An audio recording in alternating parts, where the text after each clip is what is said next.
નમસ્કાર દર્શક મિત્રો, તહેલકા ન્યૂઝમાં આપ સૌનું હાર્દિક સ્વાગત છે। ભરૂચના ચાળેશ્વર રોડ પર પુષ્પકુંજ સોસાયટી ખાતે હાઈ વોલ્ટેજને કારણે વીજ ઉપકરણો ફૂંકાયા। લોકોમાં આક્રોશ। શહેરમાં જેબી તંત્રના ધાંધિયા સામે લોકોમાં રોષ યથાવત। પ્રથમ કલાકોના વીજ કાપ અને હવે હાઈ વોલ્ટેજની ઉઠી બમરાણું। વીજ બિલ બાકીના નાણાં લેવા દોડતું જેબીનું તંત્ર શું હવે લોકોને નુકસાની આપવા દોડશે?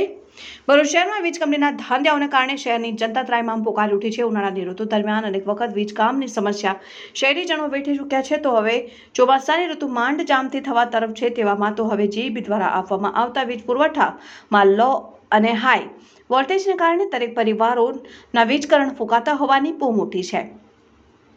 ભરૂચ શહેરના પૂર્વ ભાગમાં ચાળેશ્વર રોડ ઉપર આવેલ પુષ્પકુંજ સોસાયટીના રહીશોને પણ કંઈક આ જ પ્રકારની સમસ્યાઓનો સામનો કરવાનો નોબત આવી છે, જ્યાં સોસાયટીના અનેક મકાનોમાં વીજ પુરવઠો અવારનવાર લો અને હાઈ વોલ્ટેજ થયા કરતા લોકોના ફ્રીજ, એસી, સીસીટીવી સહિતના વીજ ઉપકરણ ક્યાંક બગડ્યા છે તો ક્યાંક ફૂંકાઈ ગયા હોય, જેને કારણે નુકસાની વેઠવાનો વારો આવ્યો છે।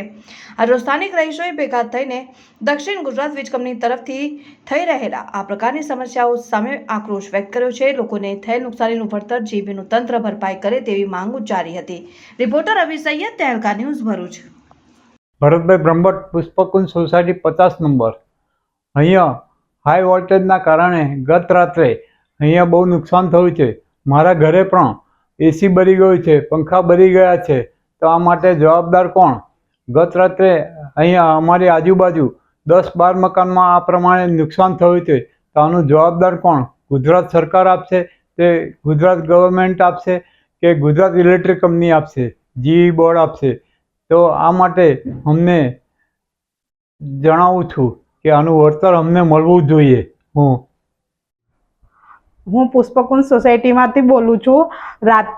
ગત રાત્રિ દરમિયાન હાઈ વોલ્ટેજના કારણે પુષ્પકુંજ સોસાયટીમાં 10 જેટલા ઘરોમાં વીજ હાઈ વોલ્ટેજના લીધે કેટલાક ઘરોમાં પંખા, લાઇટ, ફ્રીજ ને એસી, ઘણું બધું ઇલેક્ટ્રિક ઉપકરણોને ઘણું નુકસાન થયું છે।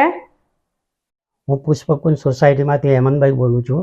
અમારે ત્યાં વીજળીનું ઘણું નુકસાન થાય છે। વીજળી વોલ્ટેજ ઘણા રાત્રે વધી જાય છે, એના લીધે ઘણું નુકસાન થાય છે, જેવું કે એસી, ફ્રીજ, ટીવી, આવા 10-12 ઘરોમાં ગઈકાલે રાત્રે નુકસાન થયું છે।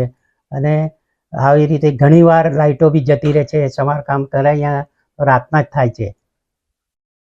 શું માંગ છે તમારી?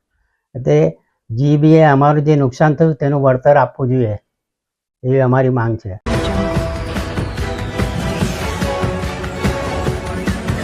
Audio